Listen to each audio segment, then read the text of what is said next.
Good morning, welcome. Is your love hidden?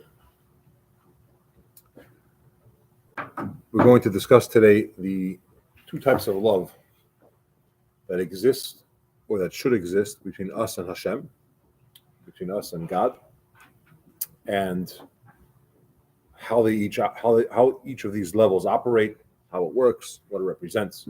Welcome to all those that are watching on YouTube, Facebook. If you have any questions, put it in the comments in the chats. If you're watching live, if you're watching on the replay, make sure you subscribe, share, like, and let's spread the learning around. We know that when Hashem created the world, there was a hidden light, the Medrash says.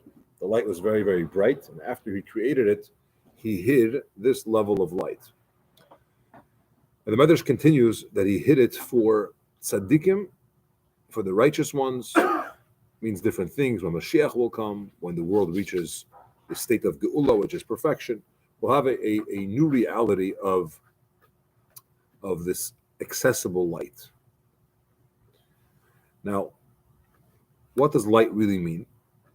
So, this light is referring to the kindness of Hashem, chesed. In Kabbalah, light or a shine, kindness, and ahava, love, go into the same category. So, there's a certain level of love, a certain level of kindness that Hashem said, I'm not going to reveal this. I'm going to hide it. And really the term that's used when it talks about hiding, it's, you just mentioned before about putting stuff away, people bury them in the ground.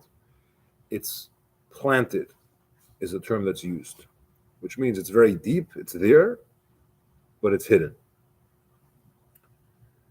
Now, this love that we're talking about is a feeling that a Yid has to have for Hashem, a feeling that we're supposed to have in regards to our service of Hashem. Now, because it's hidden, we need to reveal it.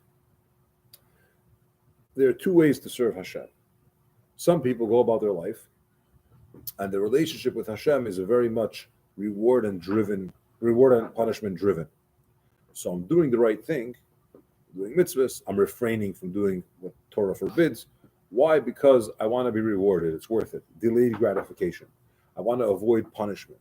Whatever the concept is, but it's either I want to earn something or I want to avoid inconvenience or avoid pain. That's why I'm doing it.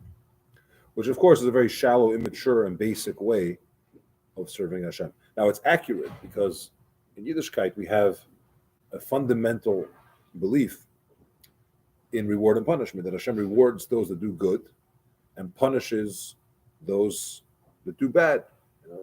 And wrong things have consequences. We believe in that. But is that the reason, is that the drive why we serve Hashem? And then the Rambam says, Maimonides says, that when someone is young, when they're starting, we do tell them, a little kid, right?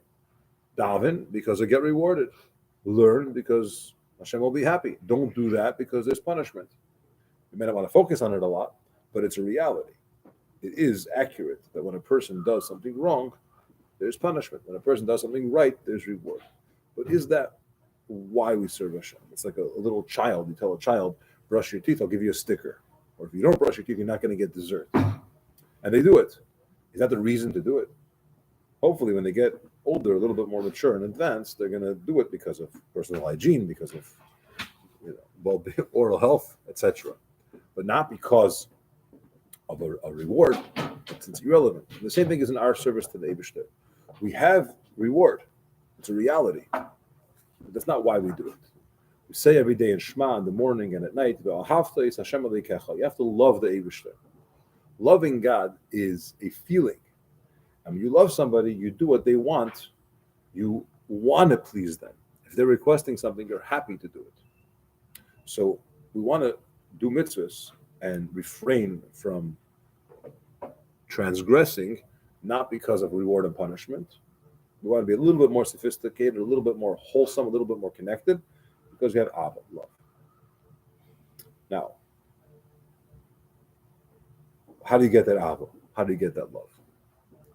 So he says, and this is really the goal of Chassidus is to help a Yid understand and have a deeper type of relationship with Hashem, not just do and don't or else. It's through his beinunus, through contemplation, reflection, thinking. A person takes the time and he thinks about the Eibishter in two general elements. Number one is the Eibishter's impact on this world, that the whole vast world that he created, including high spiritual levels, angels and beyond angels, the vastness of creation, the greatness of the world the way we know it, even on a physical sense. It's enormous and it's very intricate and it's very complex. All of that to Hashem is kula kamei kala Hashem. It's nothing for the Eibishter. The Eibishter is infinite. He's blikvul. He's unlimited. And all this stuff which we're amazed by and we're wowed by it, for Hashem it's nothing. And the more you think about that in detail, you realize that Hashem is infinite. He's beyond. That brings out a certain feeling of awe and of a love towards Hashem. And on a more personal level, a person thinks about the brachas, the blessings that he has in his life, and how Hashem is mashgiach on him, he's looking over him, he's taking care of him, he's watching him, everything that happens, and every achievement that he reached, and every blessing that he has. All these things come from Hashem. And the more a person thinks about it in detail, or doesn't take things for granted, it brings out a ava that he has to Hashem. It's not about bringing it out, it creates a ava to Hashem. But there's a second ava, which maybe is really called the first love. And that is the one that we're born with. We have a neshama, we have a soul. In that neshama, there is part of that ergonus, that hidden light that Hashem initially created by creation, and then hid it, which we said that light is chesed, which is ahava, which is love, that he implanted in every single one of us a ahava for Hashem, a love. But the way he made it was very hidden. It's concealed. You can't easily access it. You don't feel it. It works on a very subconscious level. So you end up having two tracks of Avas Hashem. You have the Ava Misuteres, the hidden, concealed love, which every one of us has by birth. It's in our neshama, we have it. But it's very inactive or very subconscious.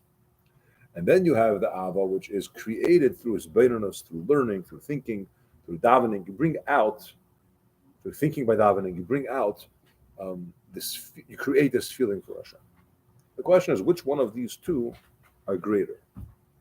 Is it greater to create Ava, which when you create it, it's more meaningful. You work towards it. You created it. It's true to you. And it's a real feeling. And you have what to fall back on. And it was developed into something, right? You thought about something. It inspired you. You have a feeling that it's very real. It's a real Ava. Or do you say that the Ava that you're born with, that was implanted in you, that's greater? Chassidus says that the Ava Misuteres, the hidden love, is greater. We need both. But you can never achieve, with all of your beinunus, and all of your learning, and all of your reflection, contemplation, you can't achieve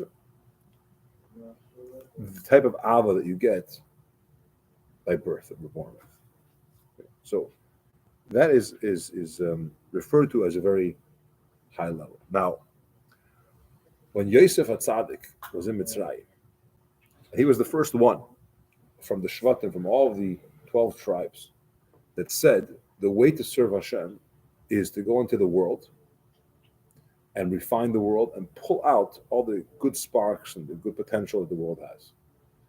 No, if you're not in Mitzrayim, if you're not in those, let's just say, spiritually bad places, you're not going to be able to get any of the spiritual energy that's there. So he went, obviously it wasn't his choice, but he ended up there because he had the ability to do so. All the other brothers, they spent their time, their occupation was be shepherds. They served Hashem away from the hustle and bustle of the world, away from the temptation that could exist, away from the difficulties and challenges. You're with sheep all day. Daven, you learn, you reflect on the Eibishter, which is an Aveda. It is a way to serve Hashem. Yosef's level was the one that he could be in Elam Haza, in this world, in the Ervas Haaretz, the lowest place, which is Mitzrayim, in the capital, and have responsibilities to his level, and over there, not just himself to remain true, but to bring out the sparks that existed. One of the things that Yosef did when he managed to preserve food for the whole of Mitzrayim and the surrounding areas during the famine was he ended up selling it, and he ended up gathering a lot of money. And Medrash says that the money that he gathered, Sholish Matbeni Yosef, Yosef hid 3 treasures. One of them was revealed to Kairach, one of them was later to Antoninus, and the other one will be to Tzadikim and Moshiach will come. This is the Medrash. Treasures hidden alludes to this hidden love that Hashem hid. Yosef is involved in that ahava. Yosef is the one that he's the tzaddik, that's referred to as tzaddik, Yosef HaTzaddik. He's the one that channels this ahava, this love that Hashem hid, that every single neshama should get a little bit of that ahava, that we're born with it, that we have it, that it's in us. Okay. Now,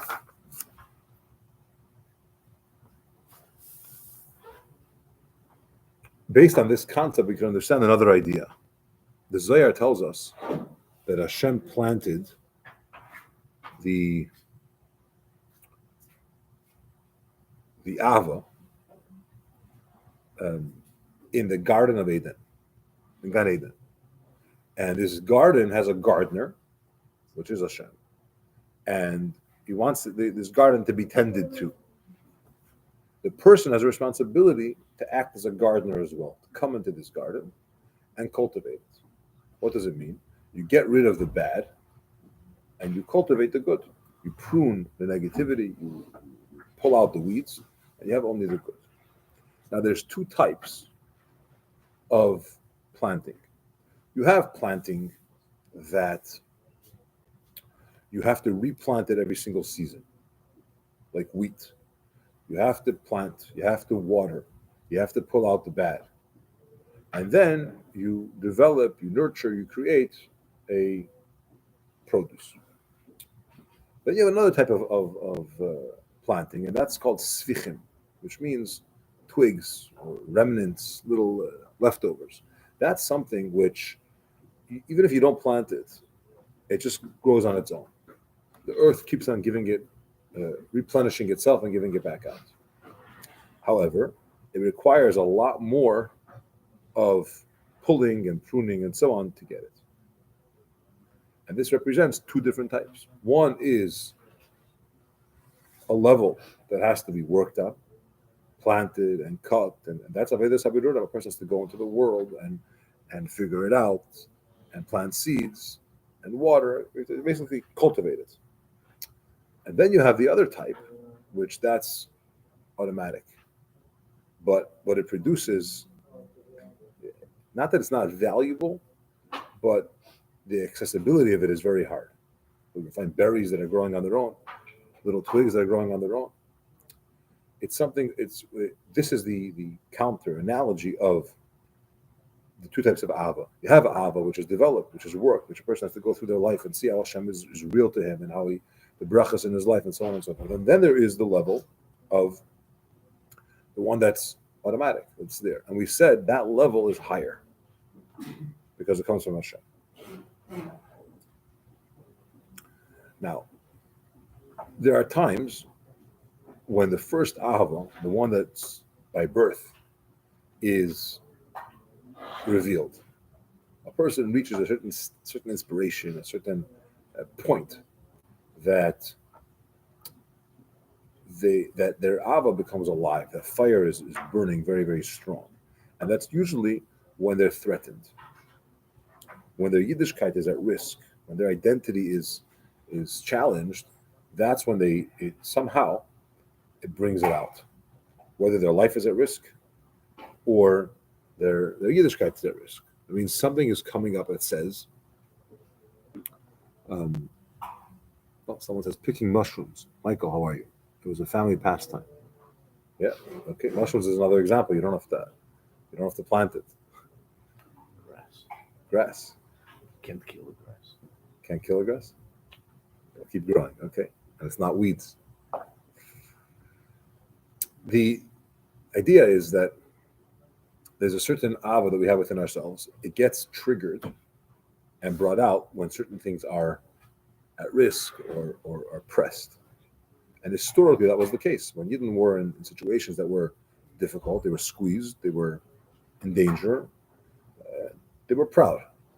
Their Yiddishkeit meant a lot to them. They're very into it. And somehow, when it's easier, it takes more effort because no one's resisting. So it's obviously better, but it takes much more effort. Why? Perhaps because it's not the hidden love, it's the created love, which is very valuable and it's required and it's part of our Avodah, but it's a different level. Yosef HaTzadik is the one that brings this all together. He's the one that gets the Ava from the hidden light that Hashem hid for Tzadikim. He, the Tzadik, implants that into all, every single neshama. Thanks for joining. Ebed Hashem will continue. Like, share, subscribe, and have a wonderful day. Thank you very much.